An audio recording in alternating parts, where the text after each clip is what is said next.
النهارده بقى معايا الاوبو رينو 8 4G، والموبايل ده جامد جدا بس مش لكل الناس. الموبايل ده موجه كده لفئه معينه من الناس هقولك عليها في اخر الفيديو. المهم ان انا في الفيديو بتاع النهارده هكلمك عن كل حاجه تخص الموبايل ده، من ناحيه التصميم، الاداء، الكاميرات، الشاشه، البطاريه، وسنسور المكالمات، الشبكات، وكل حاجه. وفي اخر الفيديو هقول لك سعر الموبايل ده كام، ورايي انا الشخصي تشتري الاوبو رينو 8 4G ولا لا، وهقول لك كمان على ارخص مكان تقدر تشتري منه الموبايل ده واي موبايل تاني. بس قبل ما نبدا بقى، لو انت اول مره تشوفني على اليوتيوب فانزل دلوقتي حالا نعمل سبسكرايب، لو عرفت كده بلايك كومنت جميل زيك، ويلا بينا نبدا على طول.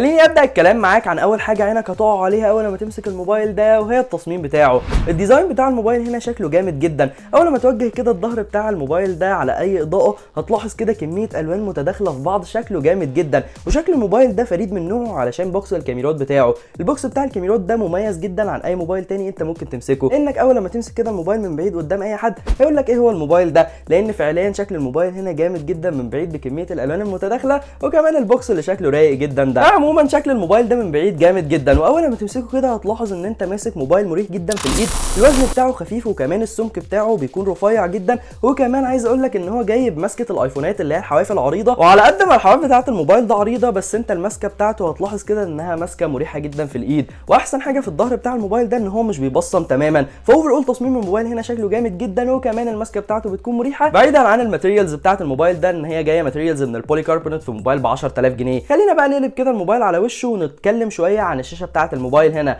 الموبايل هنا جاي لك بشاشه اموليد 6.43 انش دقتها فول اتش دي بلس، وجايب تصميم الهول بانش فوق على الشمال. وعايز اقول لك بقى نقطه سيئه قوي بصراحه في الشاشه بتاعه الموبايل هنا، وهي نسبه الاستحواذ بتاعه الشاشه. عندك هنا حواف قليله جدا من الشمال واليمين وفوق، بس الحافه السفليه بجد حافه قد حياتي حرفيا. بجد الحافه السفليه دي حافه كبيره جدا. اخر مره شفتها كانت في موبايل تقريبا من 2020 ولا 2019. بجد الحافه اللي تحت دي حافه كبيره جدا جدا عن اي موبايل تاني تقريبا بنص سعر الموبايل ده. فدي حاجه سيئه جدا بصراحه من شركه اوبو في الشاشه بتاعه الموبايل هنا. نسبه الاستحواذ بصراحه مش احسن حاجه. بس عموما من ناحيه الالوان بقى والفرجه على الفيديوز والافلام، فانا مش عايز اقول لك كمل الاستمتاع الرهيب اللي انت هتستمتعه وانت بتتفرج على اي فيديو او فيلم على شاشه الموبايل هنا. بجد الشاشه ممتعه جدا من ناحيه الالوان بتاعتها، من ناحيه زوايا الرؤيه والكلام ده كله هيكون طب معاك في الفئه السعريه بتاعه الموبايل ده. اللي عندي برده تعليق سلبي عليه على الشاشه بتاعه الموبايل هنا، وهي السطوع بتاعها. السطوع بتاعها بصراحه تحت اشعه الشمس لا انت هتضطر ان انت تقعد تعمل كده علشان تقدر تشوف المحتوى اللي انت بتعرضه او اللي انت بتشوفه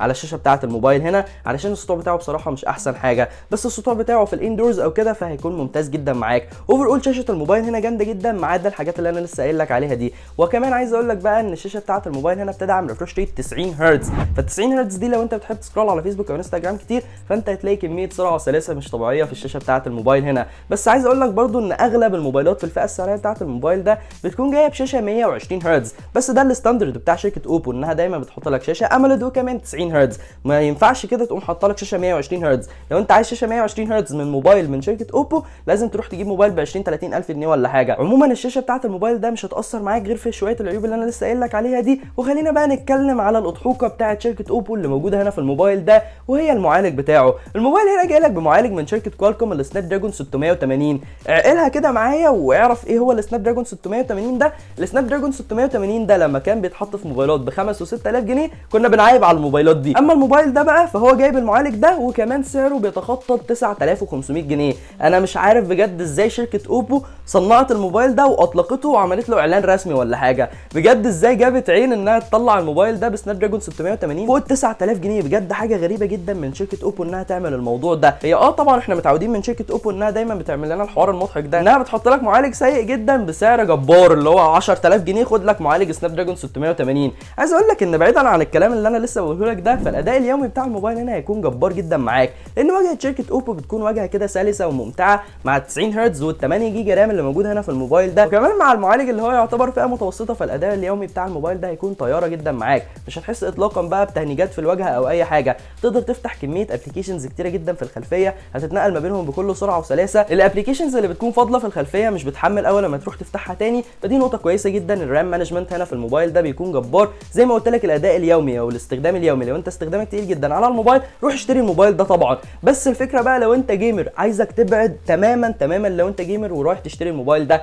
بجد الموبايل ده هيديك اسوأ تجربه العاب ممكن تاخدها في حياتك بسعر 10000 جنيه. بجد الموبايل هنا بيشغل لك لعبه زي لعبه ببجي على سموث وهاي بسعر 10000 جنيه. انا مش عارف ازاي شركه اوبو عملت الحوار ده بجد. ولا مثلا لعبه كول اوف ديوتي اللي انا اتفاجئت جدا بالتجربه بتاعه اللعبه على الموبايل ده في لعبه كول اوف ديوتي. المفروض ان لعبه كول اوف ديوتي الاداء بتاعها يكون احسن بحبه حلوين من الاداء بتاع لعبه ببجي على الموبايل ده، بس على العكس تماما. فانا حاسس ان هم نفس الاداء، واللي هو الاداء نفسه بيكون سيء جدا في السعر ده. الموبايل هنا اي نعم بيشغل لك الالعاب على جرافيكس قليله، بس على الجانب الثاني فالجرافيكس دي بتكون مستقره. يعني هو اداء وحش جدا، وبيكون اداء الجرافيكس بتاعه بيكون سيء جدا بالمقارنه مع اي موبايل تاني بنص سعره، بس الجرافيكس دي بتكون مستقره. وده اللي عاجبني شويه، وده اللي يعني مش مخليني اهاجم قوي الاداء بتاع الموبايل ده في الالعاب. هو اي نعم اداء بيكون سيء جدا، بس الاداء بتاعه بيكون مستقر. يعني الاداء السيء ده بيكون مستقر، ال 40 فريم بتجيلك او ال 45 فريم بتجيلك 45 فريم، مش بيسقط فريم ولا حاجه، ودي حاجه كويسه جدا. وكمان عندي تعليق برضو على السخونه بتاعه الموبايل ده، الموبايل مش بيسخن بسرعه تماما. واستنوا فيديو تجربه العاب جامد جدا على الموبايل ده، او مش جامد يعني تجربه العاب مضحكه على الموبايل ده. هنشوف مع بعض الالعاب كلها بتشتغل كام فريم بقى، والدنيا كلها بالتفصيل عن نقطه الالعاب. بس عموما لو انت جيمر ما انصحكش اطلاقا ان انت تشتري الموبايل. لحد دلوقتي كده انا حاسس ان انا بشتم في الموبايل ده بس، فتعالى اكلمك شويه عن البطاريه اللي تعتبر حاجه كويسه شويه في الموبايل ده. الموبايل هنا جاي لك ببطاريه 4500 ملي امبير اور. لو انت استخدامك من خفيف لمتوسط فالبطاريه دي هتكمل معاك اليوم بالمستريح تماما.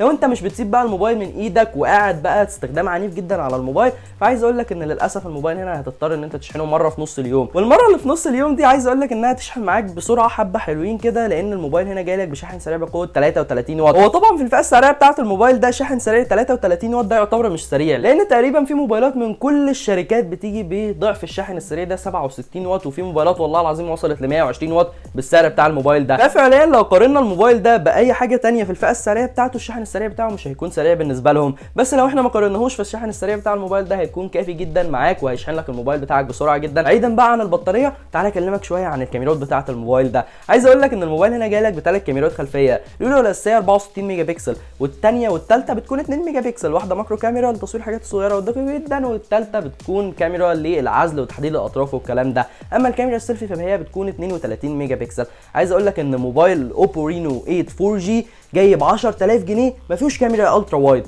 انا مش فاهم بجد ازاي الموبايل ده ما فيهوش كاميرا الترا وايد. الموبايلات بنص السعر بتاع الموبايل ده جايه بكاميرات الترا وايد، ودي حاجه يعني مش طبيعيه. بعيدا عن ممكن اداء الكاميرات الالترا وايد بنص سعر الموبايل ده ما تكونش احسن حاجه، بس في كاميرا الترا وايد. الموبايل هنا جاي لك بثلاث كاميرات ما لهمش اي 60 لازمه، هي كاميرا اساسيه واحده دي اللي انت هتعتمد عليها. غير كده فالكاميرتين التانيين اللي جنب الكاميرا الاساسيه دي اي كلام تماما، وانت مش هتستخدمهم غير ان انت اول لما تفتح كده الموبايل انت فرحان بالموبايل بقى ان انت اشتريته وبتاع، فهتصور لك صوره بالكاميرا الماكرو وخلاص كده خلصت، انت مش هتستخدم الكاميرا الماكرو دي تاني. بس بعيدا بقى عن الحوارات اللي مفيش كاميرا الترا وايد والكاميرات اللي هي محطوطه دي ملهاش اي 30 لازمه، فالكاميرا الاساسيه بتاعه الموبايل هنا كاميرا ممتازه جدا. هي الكاميرا الطبيعيه في الفئه السعريه دي هي مش كاميرا خرافيه ومش كاميرا سيئه، هي كاميرا طبيعيه في الفئه السعريه دي. الكاميرا بتطلع لك صور ممتازه جدا من ناحيه الالوان، الدايناميك رينج الموازنه بين الهايلايتس والشادوز والكلام ده بيكون ممتاز جدا. بس عندي تعليق برضو على نقطه التفاصيل. الموبايل هنا جاي بكاميرا 64 ميجا بكسل، المفروض بقى التفاصيل بتاعته تكون جباره، وكل ما تزوم كده تلاقي فيه تفاصيل. فانا عادي التفاصيل اللي طالعه من كاميرات الموبايل ده حساسه عادي، تفاصيل عاديه خالص، مش تفاصيل صوره طالعه من كاميرا 64 ميجا بكسل اطلاقا. حتى لو انت بتصور بالوضع ال 64 او بالوضع العادي فبرضه حاسس ان هي تفاصيل عاديه خالص، مش تفاصيل صور جايه من كاميرات موبايل 64 ميجا بكسل. بس عموما كده اوفر اول اللوك الكامل بتاع الصوره اللي طالعه من كاميرات الموبايل ده الخلفيه بيكون لوك ممتاز جدا. اما بقى عن تصوير البورتريه بالكاميرا الخلفيه بتاعه الموبايل ده فالصور بتطلع معزوله كويس جدا، وكمان تحديد الاطراف بيكون حلو قوي، وعجبني فعلا تصوير البورتريه بالكاميرات الخلفيه بتاعه الموبايل ده. خلينا بقى نتكلم عن الكاميرا السيلفي بتاعه الموبايل هنا. والكاميرا السيلفي انا مش عارف احكم عليها اطلاقا، لان انت مره تطلع صوره بالكاميرا السيلفي حلوه جدا زي الصوره دي، ومره تطلع صوره زي الصوره دي. انا مش عارف بصراحه ازاي الصوره دي طالعه من كاميرا موبايل ب 10000 جنيه، بجد الصوره غريبه جدا. وعايز اقول لك ان الدايناميك رينج في الصوره اللي طالعه من الكاميرا السيلفي مره يظبط ومره لا، انت لازم تصور الصوره مرتين عشان تلاحظ كده بس ان الصوره طالعه بدايناميك رينج كويس، والموازنه بين الهايلايتس والشادوز بتكون كويسه. التصوير بقى بالكاميرا السيلفي دي بالليل عايز اقول لك ان هو تصوير مستحيل التصوير صعب جدا بجد، الصوره بيطلع فيها كميه نويز مش طبيعيه، وشكل كده بيكون وحش قوي بجد في الكاميرا السيلفي بتاعه الموبايل ده. الصور عموما بالكاميرا السيلفي انا مش عارف احكم عليها، لان انت مره تطلع الصوره حلوه ومره تطلع الصوره وحشه. فاكتب لي رايك تحت في الكومنتات عموما في التصوير بالكاميرا السيلفي بتاعه الموبايل ده، انت ايه رايك فيه؟ بس عموما كده التصوير بتاع الموبايل ده بالكاميرا الخلفيه هيكون تصوير كويس جدا معاك. بالكاميرا السيلفي بقى فانا مش عارف اقول لك هو كويس ولا لا، علشان مره يطلع صوره حلوه ومره يطلع صوره وحشه. سيبك بقى من الكلام الوحش جدا عن الموبايل ده، وتعالى اكلمك عن شويه حاجات مفرحه في الموبايل ده لازم تعرفها قبل ما تشتريه. اول حاجه سنسور المكالمات اللي موجود هنا في الموبايل ده، البروكسيميتي سنسور، بيكون بروكسيميتي سنسور حقيقي مش بيعتمد على السوفت وير زي اغلب موبايلات شركه شاومي مثلا الفتره الاخيره كانت دايما بتعتمد على السوفت وير. هنا بقى الموبايل موجود فيه البروكسيميتي سنسور وبيكون حقيقي وشغال بيرفكت و100%، عمره ما غلط معايا طول ما انا قاعد بتكلم كده اي مكالمه معايا حد واحد صاحبي مثلا ولا حاجه، بيكون سنسور المكالمات ده شغال زي الفل بصراحه. اول ما احط الموبايل على وداني بيقوم قافل الشاشه على طول، اول لما اشيله على طول فبيقوم فاتح الشاشه، ودي نقطه كويسه جدا بصراحه اهني شركه اوبو انها عملتها في الموبايل ده. تاني حاجه لازم تعرفها وقويه جدا بصراحه في الموبايل ده وهي البصمه بتاعته. البصمه هنا موجوده تحت الشاشه، التعليق ممكن السلبي الوحيد عليها انها تكون تحت شويه، المفروض تتحط كده في نص الشاشه ولا حاجه، بس عموما البصمه هنا بتكون سريعه جدا وممتازه وهتقدر تعتمد عليها بكل قوه. كل مره انت بتحط صبعك كده على البصمه بتفتح معاك على طول ومش بتاثر معاك في اي حاجه. ثالث حاجه قويه جدا هنا في الموبايل ده لازم تعرفها وهي ان الحمد لله بيدعم منفذ السماعات 3.5 ملم، ودي نقطه كويسه جدا بصراحه شركه اوبو عملتها في الموبايل ده، انها ما كملتش سلسله العيوب بتاعه الموبايل ده وشالت منك منفذ السماعات. بس اللي بيكمل معانا سلسله العيوب بتاعه الموبايل ده ان هو للاسف جاي لك بسماعه مونو بس، مش جاي لك بستيريو سبيكرز، ودي حاجه سيئه جدا بصراحه. فوق ال 5000 جنيه كون ان الموبايل ينزل من غير ستيريو سبيكرز دي حاجه سيئه جدا. بس بعيدا عن ان هو مش جايب ستيريو سبيكرز، عايز اقول لك ان التجربه الصوتيه بتاعه الموبايل هنا من ناحيه العلو ومن ناحيه التفاصيل اللي في الصوت فبيكون جامد جدا، بس للاسف الصوت طالع من سماعه واحده. اللي هو تعالوا كده نسمع حاجه مع بعض ثواني كده، اللي هو لو انت جاي تسمع التراك ده مثلا كده فالصوت طالع من ناحيه واحده، اللي هو انت خلاص بتسمع كده عادي